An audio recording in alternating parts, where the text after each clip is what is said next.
Assalamualaikum warahmatullahi wabarakatuh. Bismillah, alhamdulillah, salatu wassalamu ala rasulillah Sayyidina Muhammad ibn Abdillah wa ala alihi wa sahbihi wa man tabi'ahudahu wa wala amma ba'd. Sayyidi Syekh Dr. Muhammad Fadil, Syekh Rahimuddin, Syekh Diyauddin, dan seluruh masyaikh yang kita hormati dari Eropa sana, dari Istanbul, dari Thailand, dari Indonesia, Singapura, dan khususnya Malaysia. Pengurusi majlis, hadirin hadirat rahimakumullah.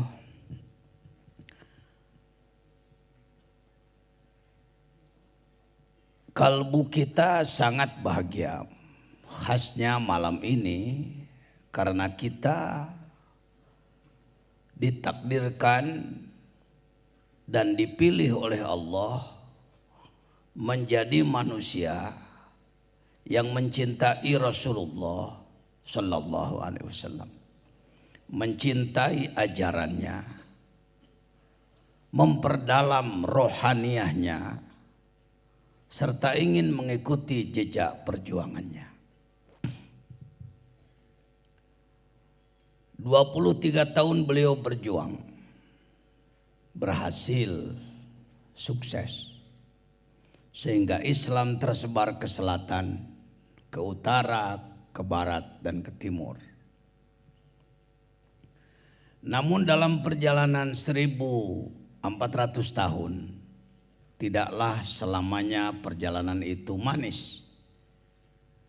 Menghadapi fluktuasi, menghadapi pasang surut. Kita ditakdirkan oleh Allah untuk menjadi umat beliau, mengisi abad ke-14, ke-15 bahkan. Di satu pihak kita mencatat sungguh banyak kemajuan umat Islam di dunia, jumlahnya kurang lebih 1,5 miliar di seluruh pelosok dunia. Masjidnya pun berjuta-juta, pondoknya banyak, madrasahnya banyak.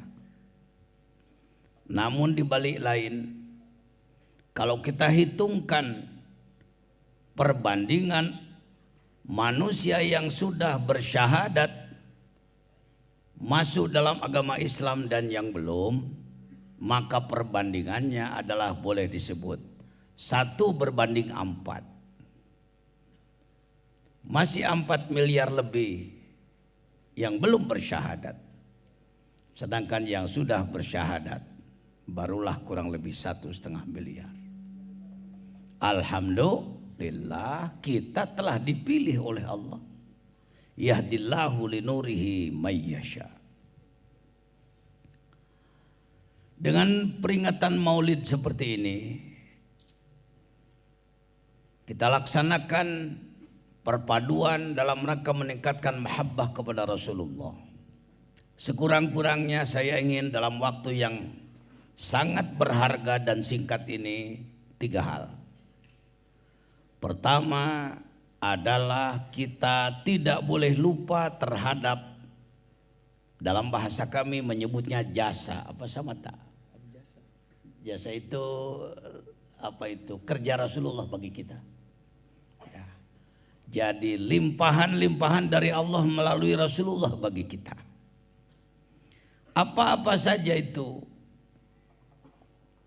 kenikmatan-kenikmatan dari Allah melalui Rasulullah kepada kita. Yang pertama, jangan lupa tuan-tuan, puan-puan semua, adalah diri kita sendiri dan alam sekitar ini. Bagi kita umat Islam yang berpegang kepada akidah Ahlus Sunnati wal Jamaah, jangan pernah luntur, jangan pernah mencair. Kita tetap berpegang, seperti halnya yang disampaikan oleh Imam Al-Busiri radhiyallahu an di Iskandariyah sana. Beliau menyusun Nazam Al-Burdah yang di dalam kitab sholawatnya Syekh Muhammad Fadil tercantum salawat Al-Burdah. Boleh saya bacakan satu bait? Kalau tidak keberatan, ikuti dengan Nazm Ya Rabbi bil Mustafa, boleh semua kan? Nah. Wa kaifa tad'u ila dunya daruratu man laulahu lam tukhrajid dunya minal adami ya Rabbi bil Mustafa balligh maqasidana waghfir lana ma madha ya wasi'al karam. Ini sangat dalam. Bagaimana Rasulullah akan menjadi manusia yang mengejar-ngejar dunia? Justru sebaliknya, dunia takkan ada kalau tidak ada dia. Masih yakin? Tuan-tuan masih yakin bahwa dunia ini takkan ada kalau tidak ada Nabi Muhammad sallallahu alaihi wasallam? Allah Maha Penciptanya, tetapi Allah pun mempunyai sunnatullah, menciptakan sesuatu ada bahan-bahannya.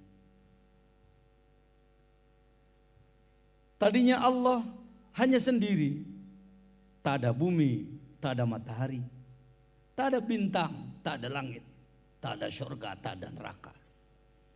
Allah berkehendak mewujudkan makhluk. Maka makhluk pertama yang ia ciptakan adalah Nur Muhammad. Ini sudah sangat banyak orang yang tak senang itu. Dengan bermacam-macam dalil, orang dibuang, dijauhkan daripada itu. Saya sebagai salah seorang murid tasawuf berani mengatakan, ketika umat Islam kehilangan kesadaran, keyakinan terhadap Nur Muhammad, maka ia tidak akan berupaya untuk mengejar hakikat Muhammad.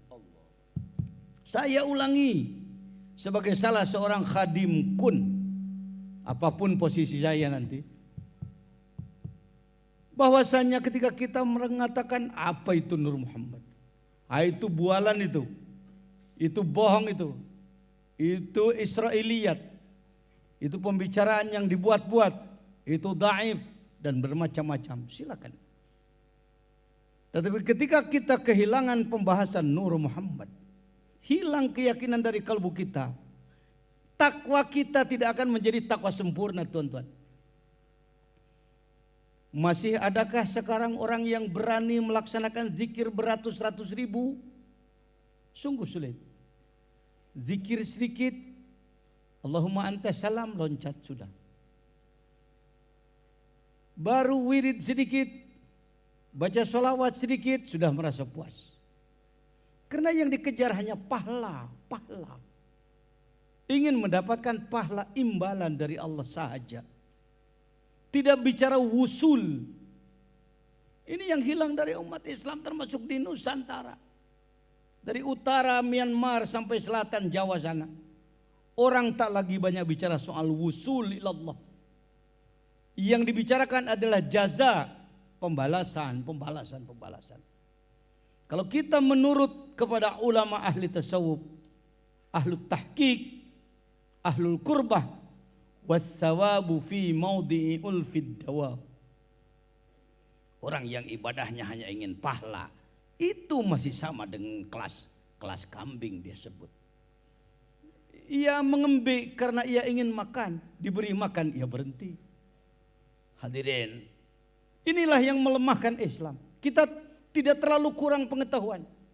Kalau ilmu sudah boleh, yang hafiz Quran banyak, yang faham tafsir banyak, yang masih faham hadis, tauhid, fikih, tasawuf, nahwu, saraf, ma'ani, bayan, badai, makulat, istiqaq, munadharah, mantik, di pondok-pondok Nusantara ini masih diperdalam. Tetapi yang sangat kurang adalah ilmu rasa. Ilmu rasa. Tidak tembus pengetahuan dari otak ini ke dalam kalbu. Kalbu pun masih salah paham. Karena kalbu diterjemahkan hati, maka dianggaplah kalbu adalah daging hati. Padahal kalbu adalah dimensi abstrak dalam diri kita. Dimensi ketuhanan dalam diri kita. Tak ada fisik, bukan fisikal. Sanubari bukanlah perasaan, tapi sonubar adalah nama buah. Sonubar adalah nama buah organ tubuh yang seperti buah sonubar adalah jantung. Latifatul qalbi berada di wilayah jantung di sebelah kiri.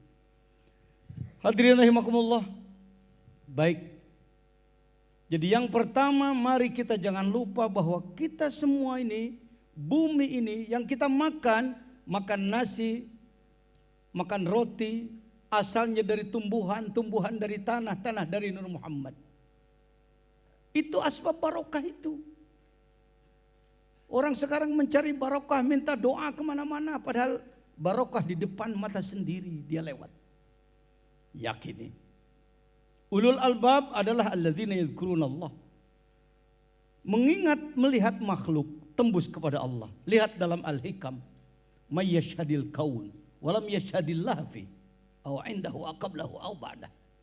Siapa orang melihat kaun, melihat makhluk tapi ia tidak tembus pada Allah, menunjukkan bahwa hatinya masih tertutup. Hadirin rahimakumullah yang dirahmati Allah Subhanahu wa taala. Pertama itu, yang kedua, bait yang kedua adalah da'a ila Allahi fal mustamsikuna bihablin ghairi munfasimi ya rabbi bil mustafa baligh maqasidana waghfir lana ma madha ya wasi'al karami. Ia tak pernah berhenti mengajak umat. Kama arsalna fikum rasulan minkum yatlu alaikum ayatina wa yuzakkikum wa yu'allimukumul kitaba wal hikmah. Terus beliau mendakwahkan sehingga dakwah tersebar kemana-mana, termasuk sampai ke Nusantara. Pertanyaannya adalah afa immata au qutilan galabtum ala aqabikum. Itu asbabun nuzulnya adalah perang Uhud. Tetapi masih berlaku bagi kita wahai umat Nabi Muhammad manakala ia wafat. Apakah kamu yang ditinggalkan akan kembali menjadi jahiliyah? Tentu kita menjawab tidak, menurut mulut. Tetapi kenyataannya dalam akhlak sehari-hari, ternyata sunnah Rasul banyak ditinggalkan. Karena itu dalam kesempatan yang sangat berharga ini, saya mengajak diri sendiri dan ikhwan akhwat sekalian, mari kita hidupkan sekurang-kurangnya gerakan pengamalan rukun Islam secara benar dan sungguh-sungguh. Syahadat kita perkuat satu dengan talabul ilm. Hidupkan majlis-majlis ilmu. Bagi orang tua maupun anak-anak. Bagi pemuda maupun pemudi. Yang kedua adalah tilawah Quran. Usahakan dalam sehari semalam. Adakanlah waktu sekurang-kurangnya 30 menit untuk baca Al-Quran. Ada keluarga yang suami satu, istri satu, anak tiga. Qurannya satu, tak pernah berebut. Kenapa tak pernah berebut? Karena memang tak baca. Ya. Betul? Ada yang seperti itu? Sudahlah yang sudah-sudah. Mari ke hadapan karena kita sudah membuat ijtima. Perpaduan ulama Nusantara. Kami semua mewakili dari 11 negara ini. Mudah-mudahan ya Rabb, dengan perjuangan kami yang sudah, sedang dan telah yang akan kami lakukan, maka umat Islam di Nusantara ini sekurang-kurangnya menyediakan waktu untuk baca Quran. Tidak habis dengan musik, tidak habis dengan hura-hura yang tidak berguna. Selanjutnya dengan apa? Zikrullah, zikir. Bicara tasawuf, sering orang salah paham, menganggap bahwa ahli tasawuf adalah ahli baca kitab tasawuf. Mohon maaf dengan hormat, itu adalah ahli ilmu tasawuf. Yang disebutkan tasawuf, lihat di dalam kitab Tanwirul Qulub, bukan hanya ma'rifatus sifat minal mahmudat wal madmumat, tetapi juga wa kaifiyatut tathhiri, dan upaya pembersihannya. Karena itu dengan hormat, apakah semuanya sudah mempunyai metode berzikir untuk membersihkan kalbu? Sudah punya semua apa belum? Kalau sudah, terima kasih. Kalau belum, dengan hormat kepada para masyaikh, saya ingin memberikannya kepada tuan-tuan sekalian. Apa memerlukan? Silakan. Antara lain, di antara metode zikir, tarikah zikir, mengikuti Syekh Abdul Qadir Jailani, beliau adalah cucunya Syekh Muhammad Fadil, cucu yang ke-25. La ilaha illallah diucapkan dengan lidah, ditarik dengan rasa dari pusar ke ubun-ubun, menembus 3 latifah. Latifah akhfa di tengah dada, latifah nafsi antara 2 alis, sedangkan latifah kolab di atas ubun-ubun. Kalimat ilaha ini dijelaskan dalam kitab Fathul Arifin Sayyidi Syekh Khatib bin Abdul Ghaffar As-Sambasi, guru besar Masjidil Haram, imam besar Masjidil Haram, di Jabal Qubais sana di saat Makkah, dipimpin oleh para ulama sufi, ahlul qurbah, ahlul muraqabah pada Allah. Agak berbeda dengan sekarang, mohon maaf. Maka diucapkanlah kalimah la seperti tadi. Ilaha menembus di dada sebelah kanan, illallah menembus di dada di sebelah kiri. Bagi yang memerlukan, mari kita sama-sama mengucapkannya 3 kali. Bismillahirrahmanirrahim. La ilaha illallah. La ilaha illallah. La ilaha illallah. Sayyiduna Muhammadur Rasulullah. Diamalkan paling kurang setiap pada sholat fardu 165 kali. Itu petunjuk dari beliau Syekh Khatib bin Abdul Ghaffar As-Sambasi. Apakah sendiri atau secara berjamaah? Yang kedua, yang terakhir, merupakan upaya mencintai Rasul. Karena ada beribu-ribu macam upaya mencintai Rasul. Adalah zikir untuk mengisi setiap denyut jantung. Banyak orang menganggap bahwa nikmat besar dari Allah adalah kereta mewah, rumah besar, tapak luas. Padahal denyut jantung berapa juta ringgit harganya. 1 kali denyut jantung. Latus alunna yauma idzin anin na'im. Denyut jantung akan ditanya oleh Allah. Nafas pun akan ditanya oleh Allah nanti. Dengan hormat kepada para mursyidin, saya tidak bermaksud melangkahi, tetapi kesempatan yang sangat berharga ini agar terbawa pulang tak hanya mendengarkan syarahan ceramah, dalil-dalil, tetapi ada yang bisa diamalkan. Mari kita tundukkan kepala ke sebelah kiri.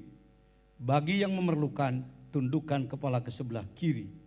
Pejamkan mata, rapatkan bibir, lipatkan lidah ke atas sedikit, rapatkan dagu ke dada sebelah kiri. Sebutlah dalam setiap denyut jantung nama Allah di dalam kalbu. Mohon izin, sebutlah di dalam kalbu. Saya akan mengetuk mic ini sebagai komando terhadap ketukan jantung di dalam dada kita. Allahu Allah, Allahu Allah, Allahu Allah, Allahu Allah. Ya Rabb, Engkau telah mengutus Rasulmu mendakwakan Islam. Sahabatnya membawanya ke tanah kami, ke Nusantara. Wali-walimu, orang-orang yang dekat kepadamu telah menyebarkannya kepada kami, ya Allah. Islam telah berjaya beratus tahun di Nusantara, ya Rabbi. Kini kami mengalami keterpurukan, ya Allah. Kini persatuan kami porak-poranda, ya Rabbi. Umat lain semakin merangsek kemana-mana. Negara-negara kebanggaan kami di Timur Tengah sana diporak-porandakan oleh musuh-musuhmu, ya Allah. Kami lemah, doa kami tumpul, zikir kami tak tembus. Engkau dulu membantu Nabi Musa menghadapi Fir'aun, kuat mampu, bahkan Fir'aun pun mati. Engkau dulu menolong Nabi Ibrahim menghadapi Numrud, tak bawa tentara, tak bawa senjata, membawa zikir, mampu menghadapi Numrud. Numrud dengan tentaranya hancur, ya Rabb. Kau sampaikan ini dalam Al-Quran. Ini bukan dongeng cerita pengantar tidur, tapi adalah rumus petunjuk yang kami abaikan sekian lama. Mengapa kami sekarang, ya Allah, belum Engkau tolong, ya Rabbi? Palestina 68 tahun terus menerus dengan korban sudah tak beraturan. Tentara, manusia, masyarakat sipil, anak-anak, bayi, perempuan jadi korban, dibantai oleh mereka. Mengapa pertolonganmu belum turun, ya Allah? Bagaimana nasib Islam di negeri kami? Bagaimana masa depannya, ya Rabb? Tergantung pada kami, karena Engkau telah memberikan petunjuk. kami akan berupaya membangkitkannya kembali ya Allah. Tafsir Wali Agungmu Syekh Abdul Qadir Jailani telah sampai lagi kepada kami. Kitab-kitab leluhur kami telah kami temukan lagi. Kami akan menggalinya ya Rabb. Kami akan bersatu ya Allah. Kami akan membuang sekat-sekat suudzon di antara kami. Kami akan membangun para pemuda-pemuda rijalullah, ulama-ulama mukhlisin. Kita buang pertikaian, kita buang sifat kibir, kita buang sifat yang buruk, jubun penakut, tak sopan dalam kalbu, muruah kita tingkatkan insyaallah. Allahu Allah. Allahumma aizzal Islam wal muslimin. Kami sayang anak cucu kami ya Allah. Kalau engkau tidak kuatkan lagi Islam sekarang, anak cucu kami mau jadi apa? Jangan sampai anak cucu kami menjadi manusia murtad. Atau mungkin muslim munafik. Zahirnya muslim, tapi akhlaknya mengikuti akhlak kafir ya Allah. Birahmatika ya arhamar rahimin.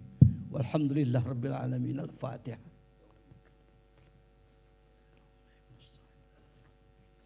Shiratal ladzina an'amta 'alaihim ghairil maghdubi 'alaihim.